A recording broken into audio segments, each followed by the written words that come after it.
Bien, hermanos, bienvenidos sean todos ustedes. Y bien, cuando el mundo entra en crisis, hermanos, todo el mundo busca un culpable. Unos culpan a los gobiernos, otros culpan a los grandes empresarios, otros culpan a otras naciones, incluso otros culpan a instituciones, a organismos mundiales. Al final de todo, nunca hay responsables.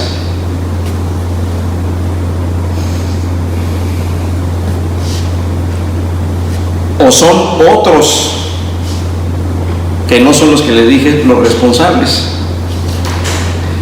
En ocasiones pueden ser desastres naturales, o bien hay otros responsables. Lo cierto es que nadie se hace responsable. Incluso hay adversidades naturales de las cuales nadie nos hacemos responsables. Por lo tanto, si no hay responsables, todos somos culpables. Hermanos, Dios creó el mundo perfecto. Lo creó perfecto, hizo todas las cosas de tal manera que estaban en una armonía perfecta. Entonces, ¿qué sucede? ¿Por qué hay catástrofes naturales en el mundo? ¿Alguna vez se han preguntado eso? ¿Por qué hay temblores, tsunamis? ¿Por qué caen meteoritos que causan destrucción, inundaciones, pandemias? La creación, hermanos, está en dolores de parto. Cuando decimos que está en dolores de parto, no significa que vaya, o no estoy diciendo, o la Biblia no está diciendo que vaya a nacer algo. El dolor de parto es considerado como el dolor físico más grande que puede experimentar un ser humano, y es exclusivo de las mujeres, porque las mujeres son las que Dios les dio esta bendición de poder reproducir y tener bebés. Entonces, cuando la Biblia se refiere, hermanos, a dolores de parto, se refiere a un sufrimiento que está causando un dolor muy intenso. A eso se refiere dolores de parto.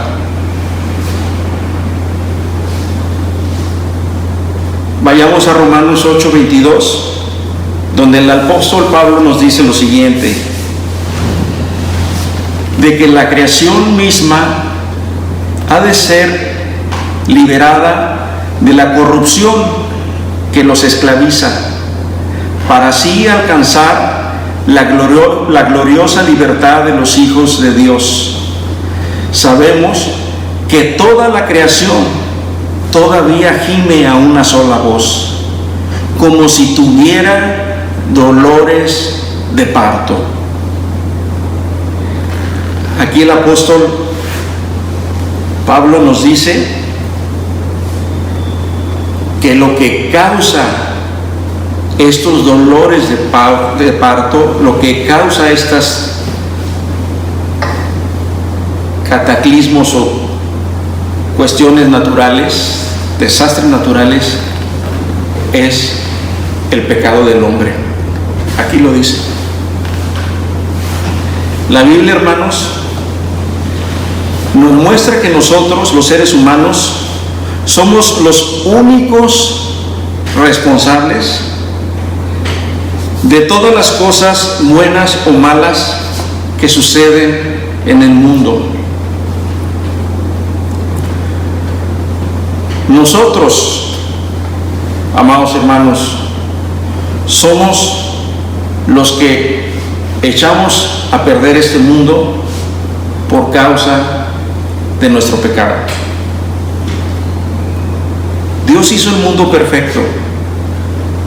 Recuerden en el Génesis, cuando Dios hizo el mundo, lo hizo perfecto. El Edén, el paraíso donde Dios puso al hombre, a Adán y Eva en un inicio, era perfecto. El dolor no existía.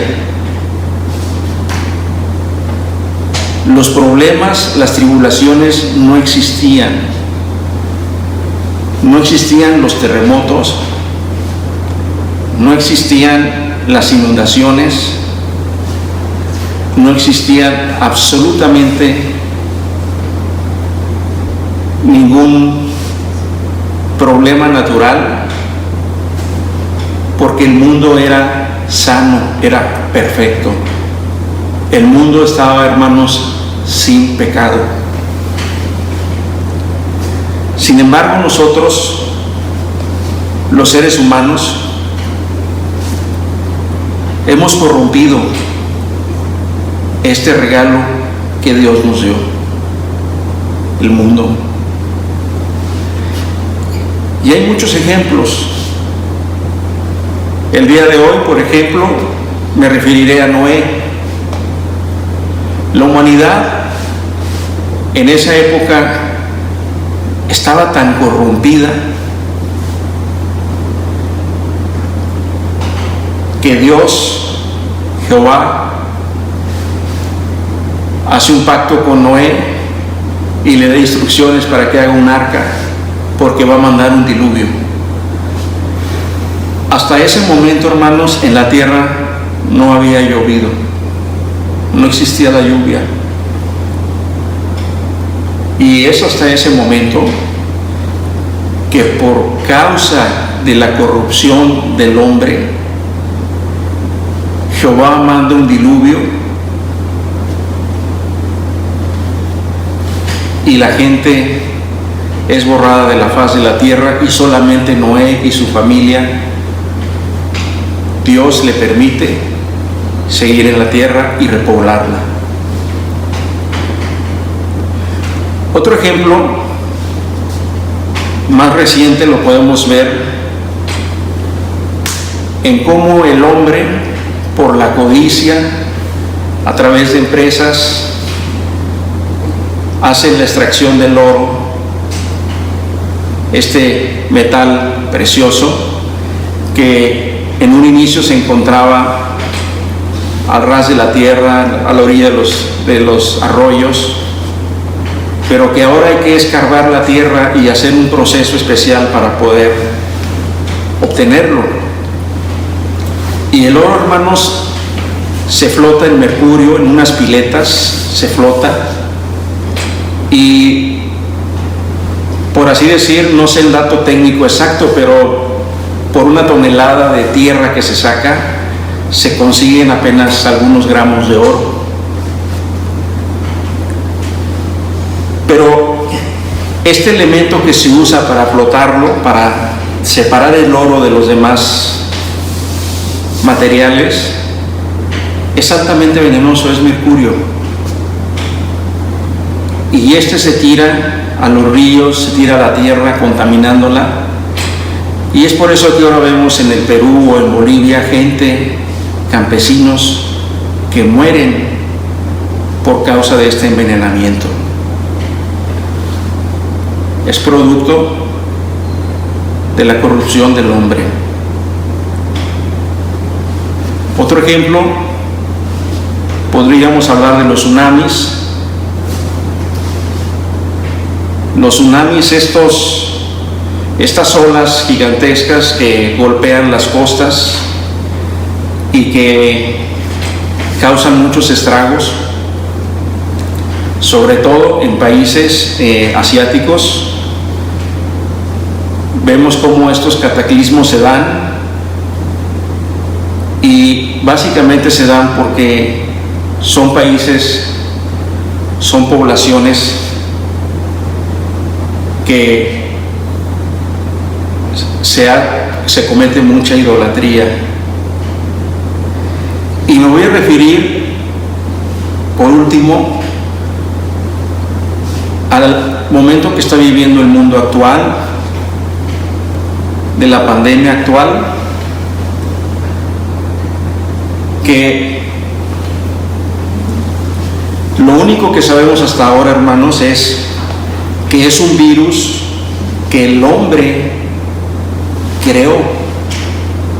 Está comprobado que este virus fue creado en el laboratorio. ¿Con qué razones? ¿Cuáles fueron las motivaciones para esto? No lo sabemos. ¿Será acaso alguna conspiración? Realmente no lo sabemos. Se han hablado de muchas cosas. Sin embargo, hermanos, esto es una realidad de nuestro tiempo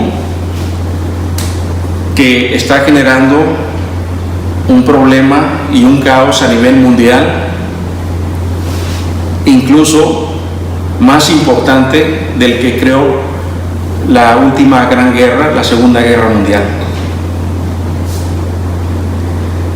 Sin embargo, a pesar de todo esto, hermanos, hay esperanza.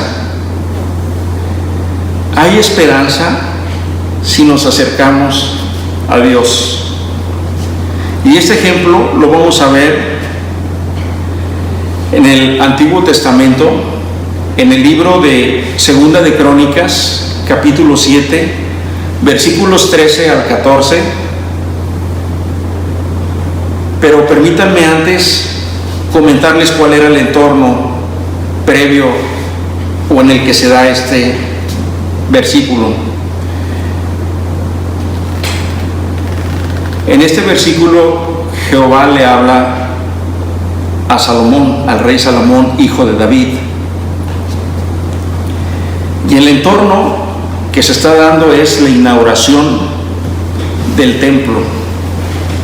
El templo que Salomón le construye a Jehová, que había sido una de las promesas de David a Jehová, y que este templo lo acaba construyendo, terminando su hijo, el rey Salomón. Y en ese momento, el rey Salomón y el pueblo hacen una gran fiesta para celebrar la finalización de la construcción de este templo. Y hacen un sacrificio gigantesco. La Biblia dice en los versículos previos que fueron sacrificados más de 20,000 cabezas de animales. Obviamente, todos estos animalitos pues no fueron sacrificados en el altar de bronce principal del templo, simplemente porque es imposible que cupieran ahí. Sin embargo, así fue, porque estos animales fueron sacrificados no solamente en el templo, sino en los alrededores y en las poblaciones aledañas, porque era un gran festejo.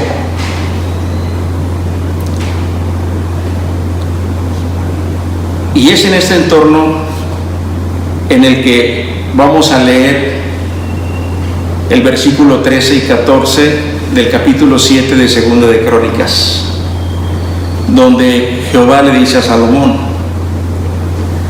dice la palabra: puede ser que a veces yo cierre los cielos para que no llueva, o mande langostas para que devoren las cosechas, o envíe plagas entre ustedes. Pero si mi pueblo, que lleva mi nombre, se humilla y ora, busca mi rostro y se aparta de su conducta perversa, yo oiré desde los cielos, perdonaré sus pecados y restauraré su tierra. Amén.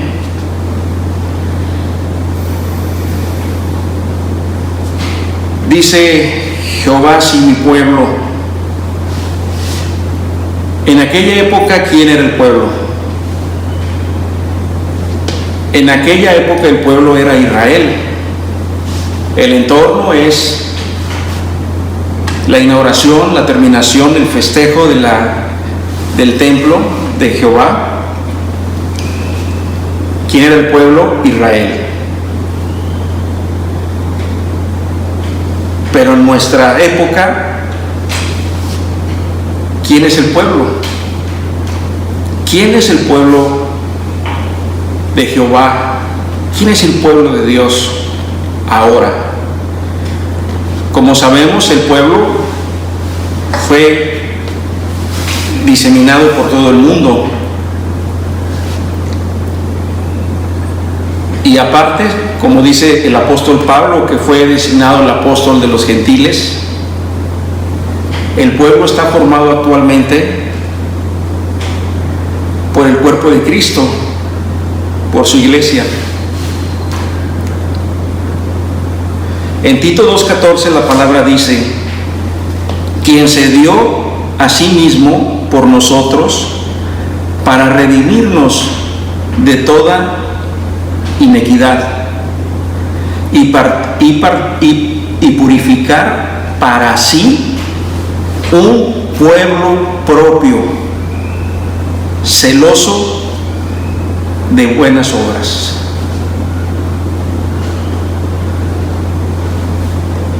Dios, hermanos, nos da una oportunidad, nos da una promesa a su pueblo. A nosotros, hermanos, que somos su iglesia, si es que cumplimos con estas 4 peticiones que acabamos de leer en estos versículos. 1, nos humillamos. 2, oramos. 3, le buscamos. Y 4, nos arrepentimos.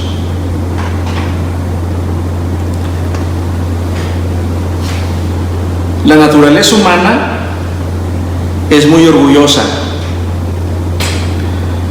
pero aquí se nos reprende para que seamos humildes. Es la humildad un fruto del Espíritu Santo. En Efesios 4:1 la palabra dice: yo pues, preso en el Señor, os ruego que andéis como es digno de la vocación con que fuisteis llamados, con toda humildad y mansedumbre, soportándonos con paciencia unos a los otros en amor. Aquí podemos ver 4 frutos del Espíritu Santo: humildad, mansedumbre, paciencia y amor. La segunda, la oración. Se nos pide que oremos. Dios nos pide que oremos. En Efesios 6, el apóstol Pablo dice: orando en todo tiempo, con toda oración y súplica. Buscarle. Nos pide buscar su rostro. Es también el consejo que da en el Nuevo Testamento. Y en el Nuevo Testamento, en Colosenses 3:1-2, lo podemos ver también. Dice: si pues habéis resucitado con Cristo, buscad las cosas de arriba, donde está Cristo sentado a la diestra de Dios. Ahí es donde debemos de buscar, en Cristo. Poner, dice, la mirada en las cosas de arriba, no en las de la tierra. Amén. Y por último dice, arrepiéntete. La Biblia dice en nuestro texto de 2 de Crónicas 7:4, y si se convirtiere de sus caminos.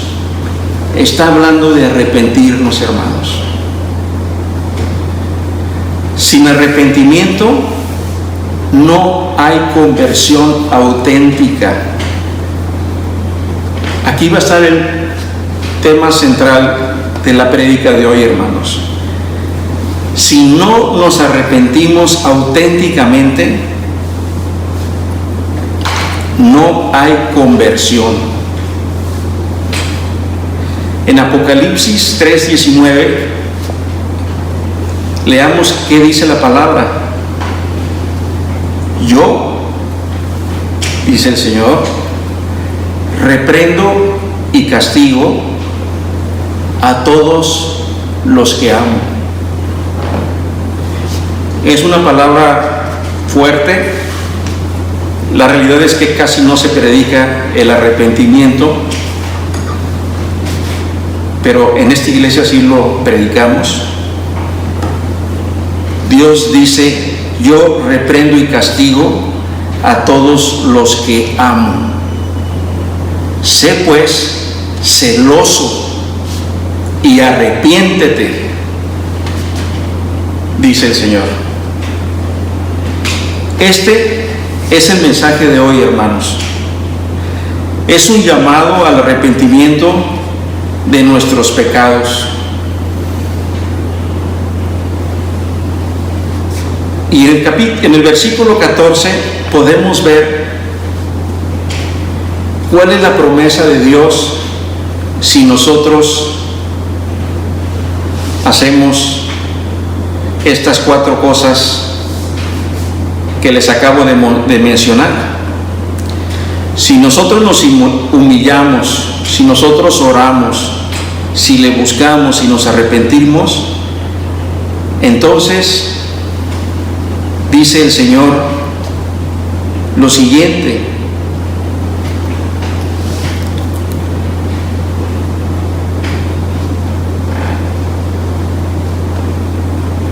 que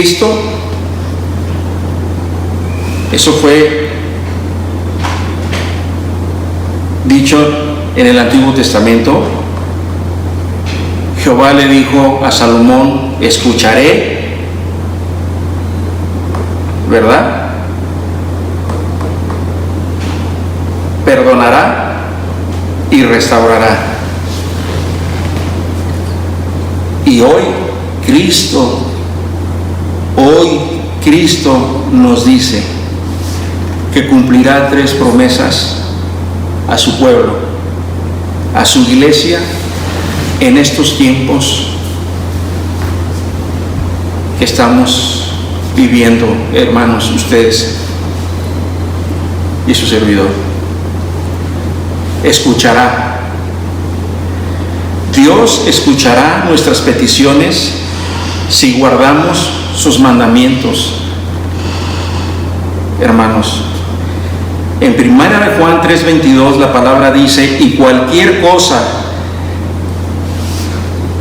que pidiéramos la recibiremos de Él, porque guardamos sus mandamientos y hacemos las cosas que son agradables delante de Él. 2. Perdonará. Es algo con lo que iniciamos nuestro servicio el día de hoy en la oración. Está en 1 Juan 1:9. Cuando hay un arrepentimiento verdadero, hermanos, Dios es fiel y justo para perdonar nuestros pecados y además limpiarnos de toda maldad. Y 3, nos restaurará. Aquí, hermanos, en estos 3 elementos podemos ver el plan de evangelización de Dios. Cuando nosotros nos convertimos, declarando, primero arrepintiéndonos de nuestros pecados y aceptando a Jesús como nuestro Dios y Salvador. Somos perdonados, somos redimidos por la sangre de Cristo, somos hechos santos, y una vez que morimos, somos glorificados. Ese es el plan de salvación de Dios. Ese es el plan de salvación por el cual Cristo vino a la tierra. Amados hermanos, Jesús nos dio promesas de bendiciones materiales y espirituales. Cristo restaurará la tierra al restaurarnos a nosotros mismos. En el Nuevo Testamento no hay ningún versículo que hable de sanar la tierra, pero sí habla de sanar al pecador, al hombre, a nosotros. Al aceptar a Cristo, nos restaura y nos hace santos. Sin embargo, aunque hemos sido santificados, hermanos, aún somos pecadores, y Él nos enseña su carácter y empezamos a vivir la manera que Él le agrada, la manera que le agrada a Dios, que es el camino de la santidad. Y es solamente en ese momento en que todo nuestro entorno empieza a ser transformado. En el capítulo 10 de Hebreos habla cómo primero Cristo nos santifica, y al ser santos empezamos un proceso de santificación que nos va a llevar, por el poder del Espíritu Santo con el cual hemos sido sellados y que vive dentro de nosotros, a apartarnos de la práctica del pecado. Hermanos, este es un punto muy central porque en esto hay mucha confusión en los cristianos. Recuerden que la práctica del pecado es cometer el mismo pecado una y otra vez. Si tú oras y en tu oración te arrepientes de tu pecado, sin embargo vuelves a hacerlo, y vuelves a orar y te arrepientes y vuelves a hacerlo, y caes en la cuenta de que a pesar de que estás orando, estás volviendo a cometer el mismo pecado, debes pedir ayuda a un mentor o a un discipulador para que te ayude a llevarte a el arrepentimiento verdadero, porque no te has arrepentido aún, al menos de ese pecado.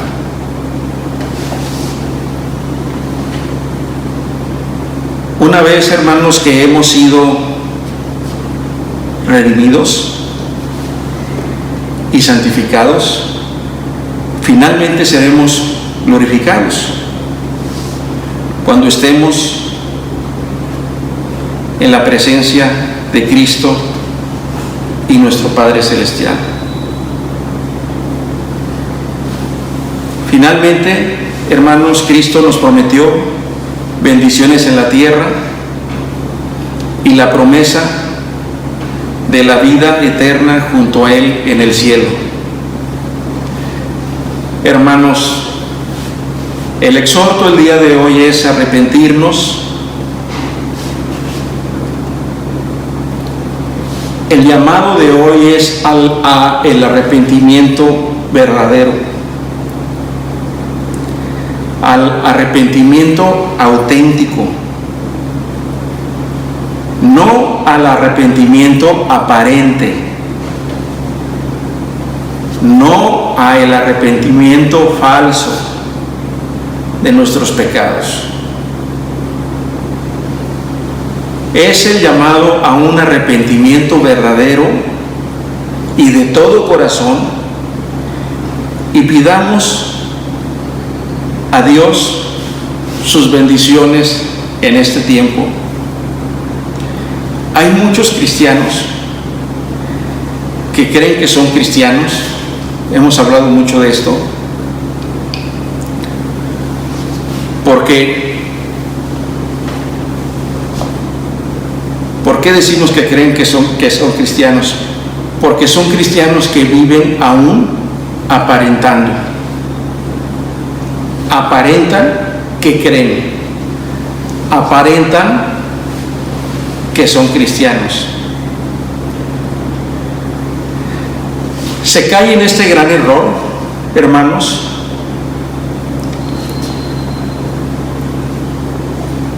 de esta manera. Fíjese qué importante es conocerlo.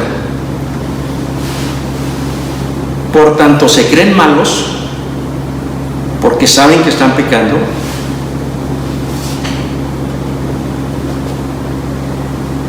Piensan que siendo buenos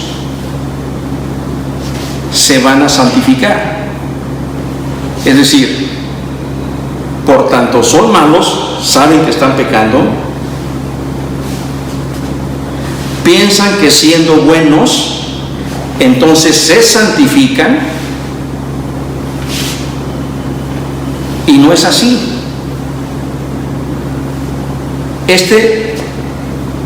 La verdadera conversión es al revés de lo que les estoy diciendo. No es en este sentido, porque la salvación, si tomamos este ejemplo que les estoy dando, sería por obras. Como soy malo, entonces soy bueno y entonces hago buenas obras para poderme santificar.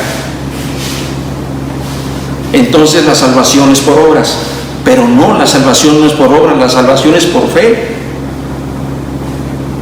El cristiano auténtico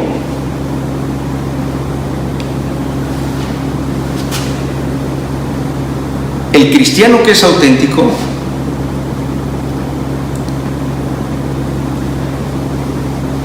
cree, tiene fe,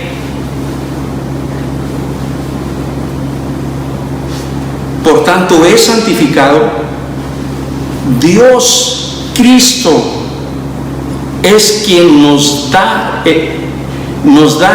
confiere por gracia la santificación.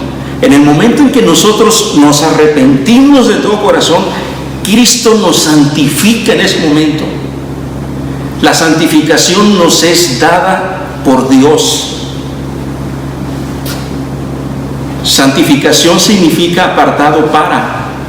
Y entonces es a partir de un arrepentimiento verdadero, Cristo nos confiere la gracia de la santificación. Y a partir de ahí iniciamos nosotros una vida de santificación.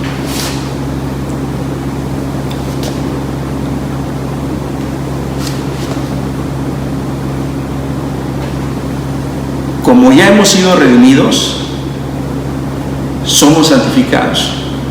Y entonces iniciamos una vida en estudiar la palabra de Dios, en conocer la palabra de Dios, en tener una vida de oración, una relación íntima y personal con Cristo, que por el poder del Espíritu Santo con el cual hemos sido sellados auténticamente como cristianos, transforma nuestras vidas y transforma nuestro entorno, Eso, hermanos, es la prueba de que ha habido una conversión auténtica.